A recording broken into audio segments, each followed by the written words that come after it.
Hoy quiero hablar acerca de un hombre desesperado, un hombre absolutamente desesperado, que la desesperación lo lleva a intentar quitarse la vida. ¿Quién es este hombre? ¿Es un hombre flojo? ¿Es un hombre débil? No, es un carcelero. Ahora, nosotros tenemos una idea de los carceleros hoy que no se corresponde con la de aquel tiempo.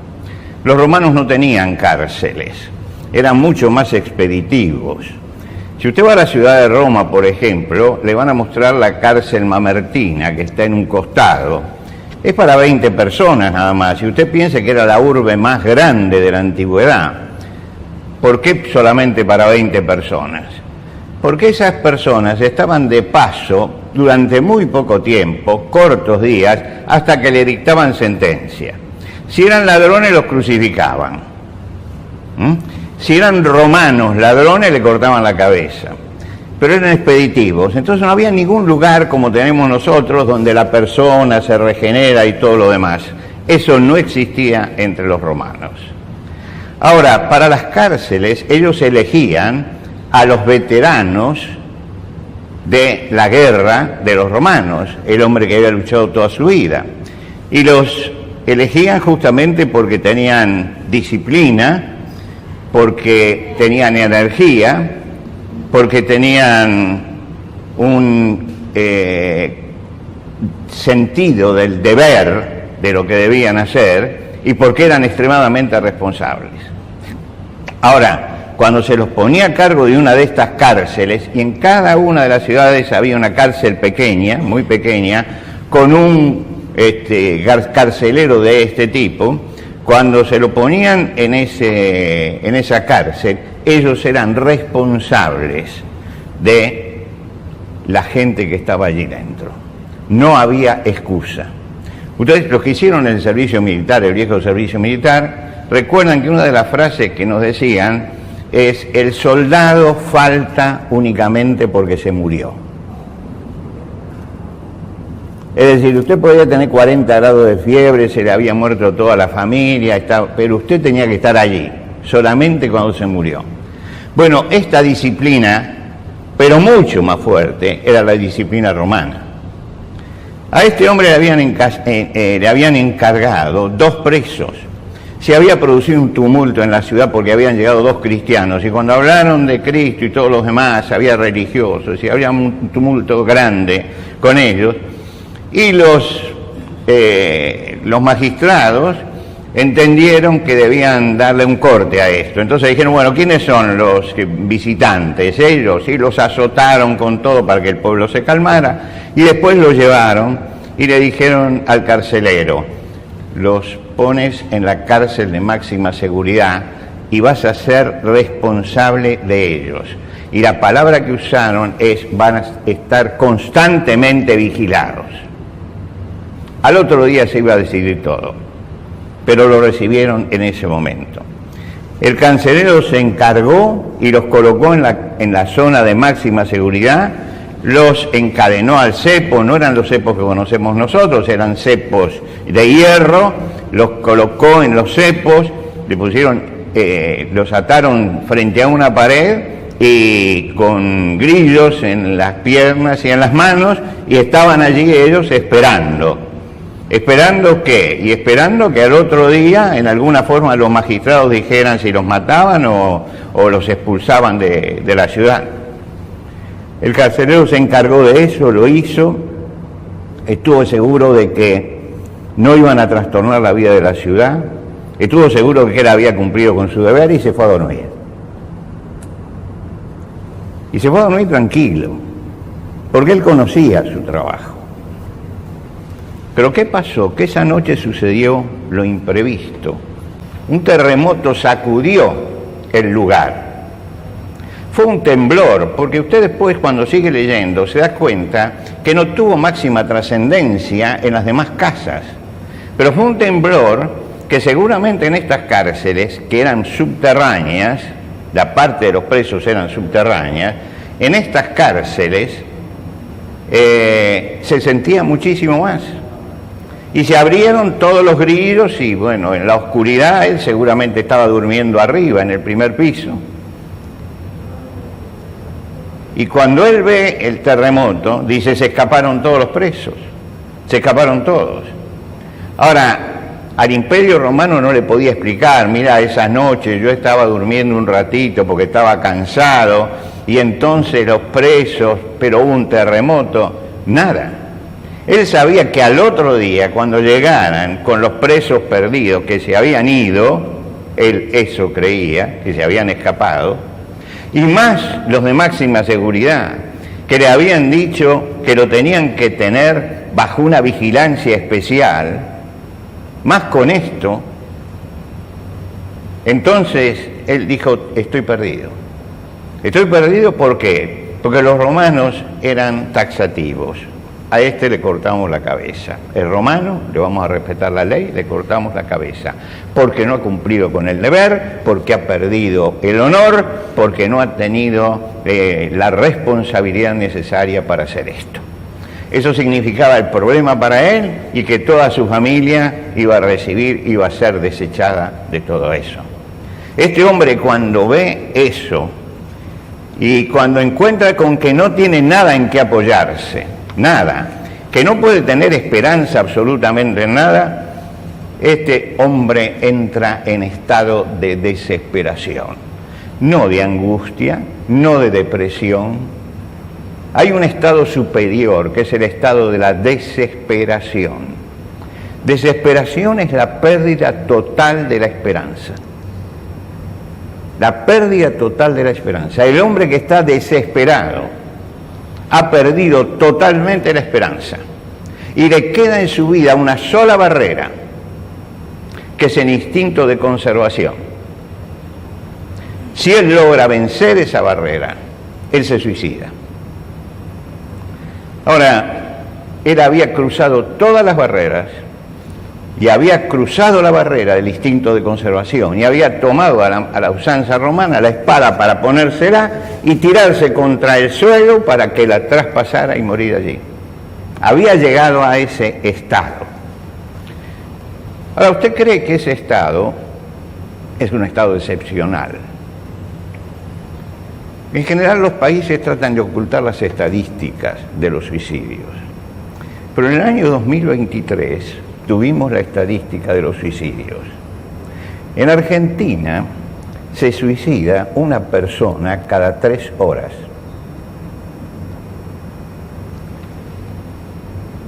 ¿Qué hora es ahora? Ya vamos a llegar al 4.º suicidio de este día. Es alarmante, ¿no? No se dan las estadísticas porque dice que eso promueve el suicidio, contagia.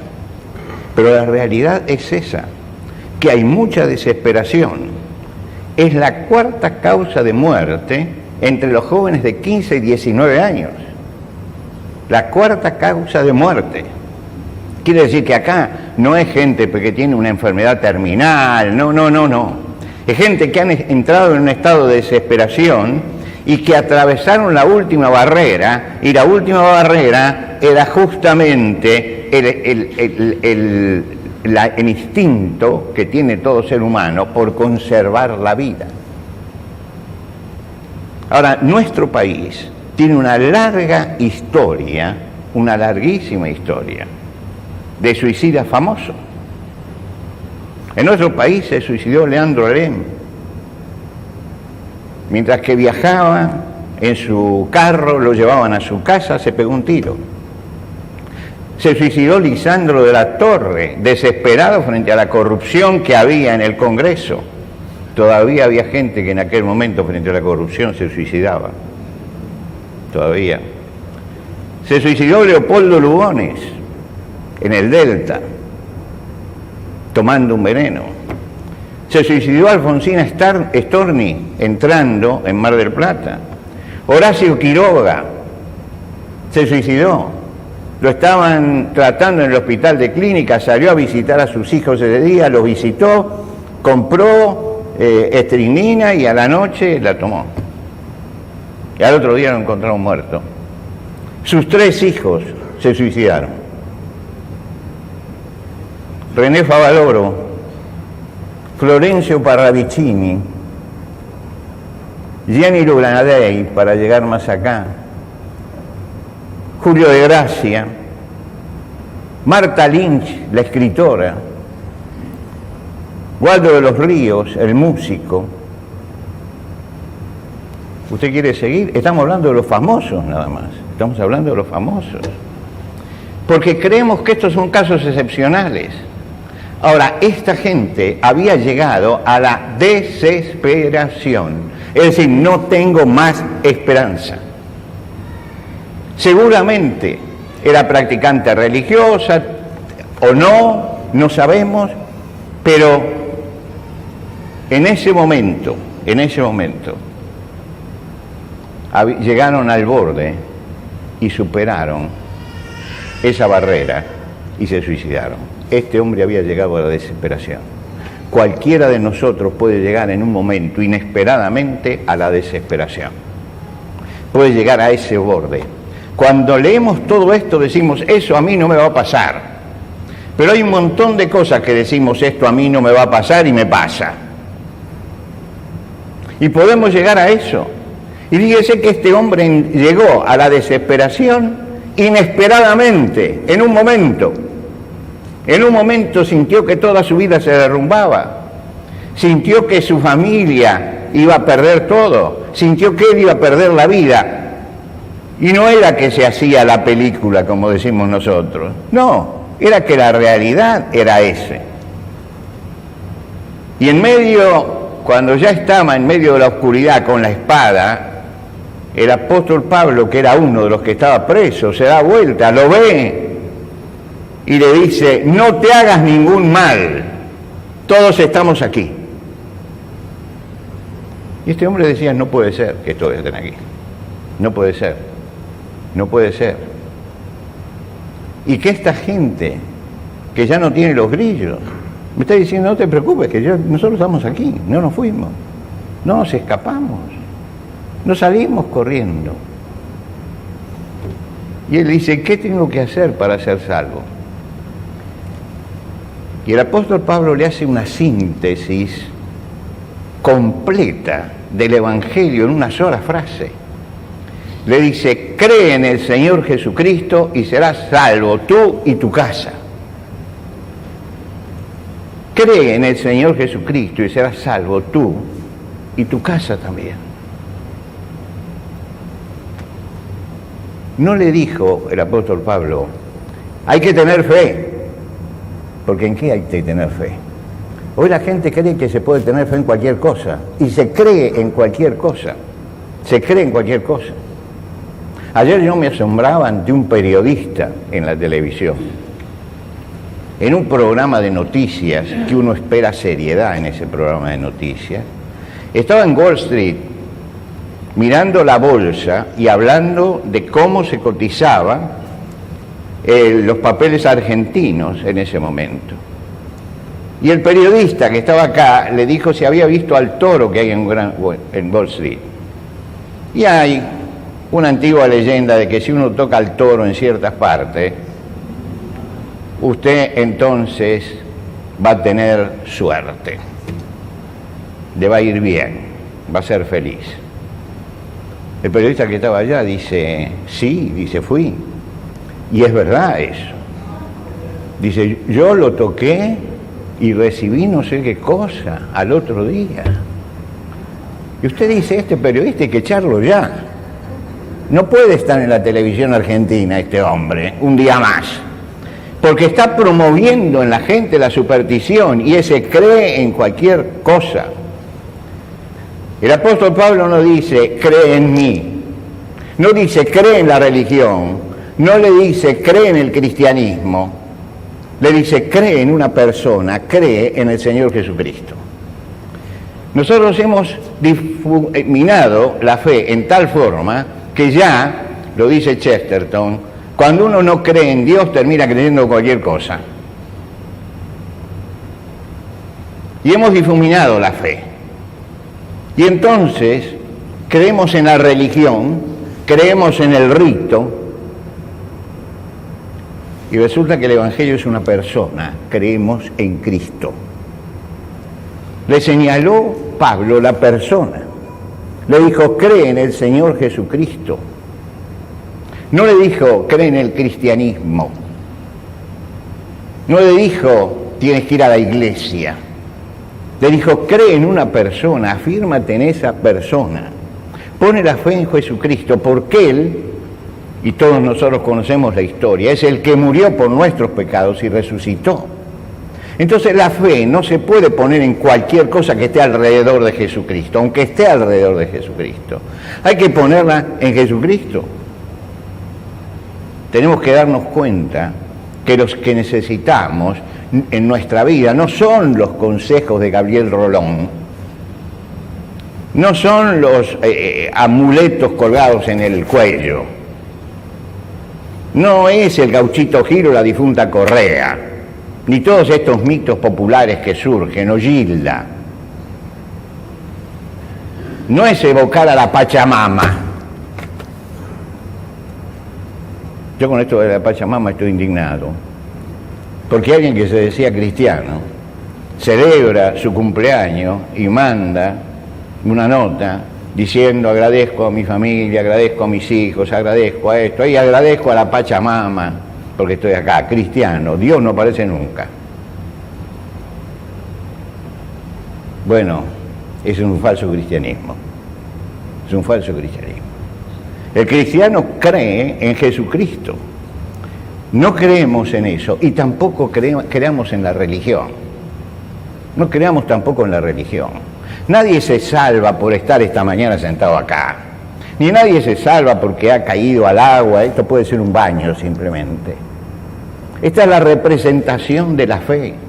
Y por eso la pregunta es tan concreta. Cree en el Señor Jesucristo y serás salvo.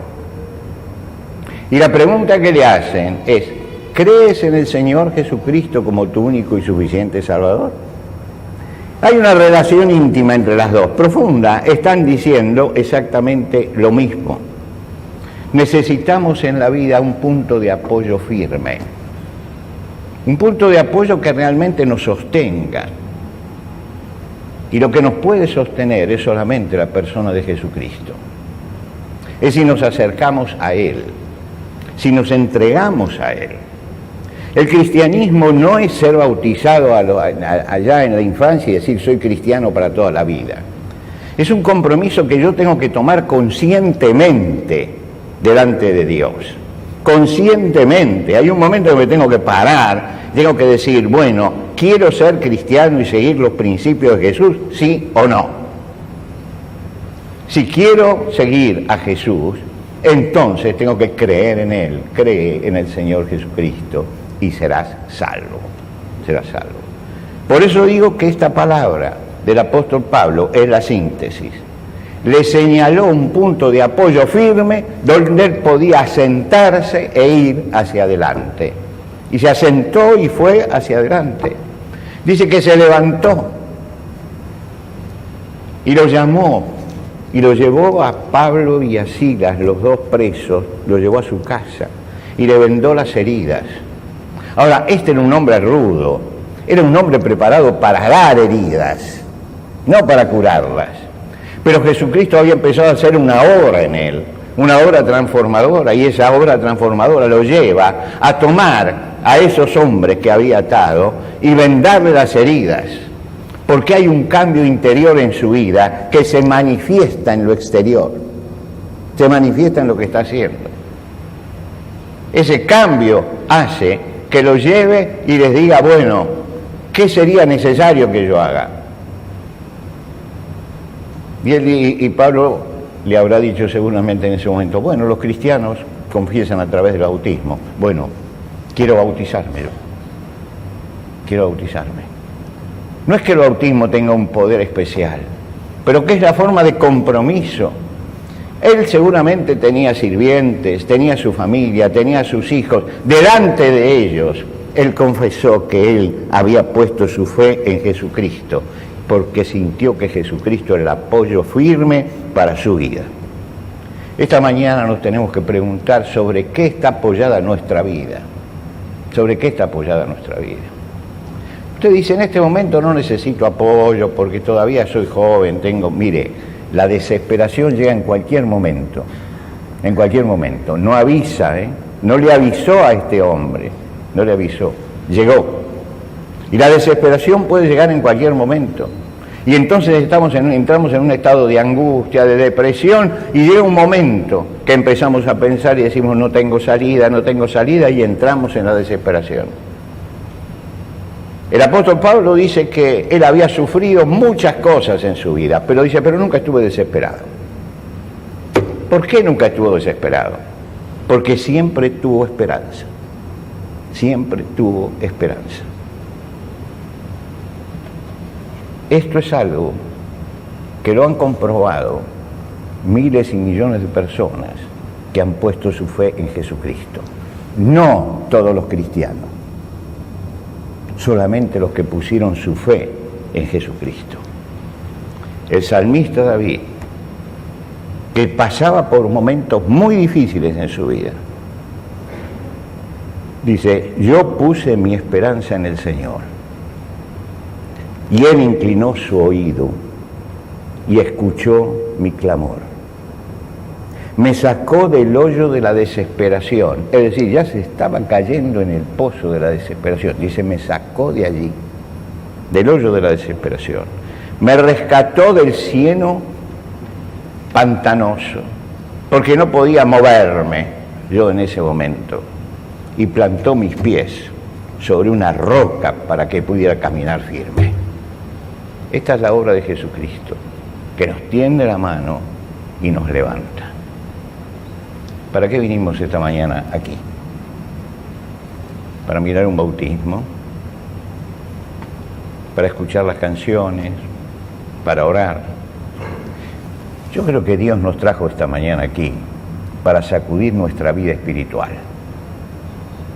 para ver si vamos a poner nuestra fe en Jesucristo o vamos a seguir creyendo en cualquier cosa. Para ver si realmente voy a aceptar que Jesucristo sea mi Salvador y me voy a dejar de todas las chucherías que hay alrededor para creer solamente en Jesucristo. Jesucristo es el único y suficiente Salvador.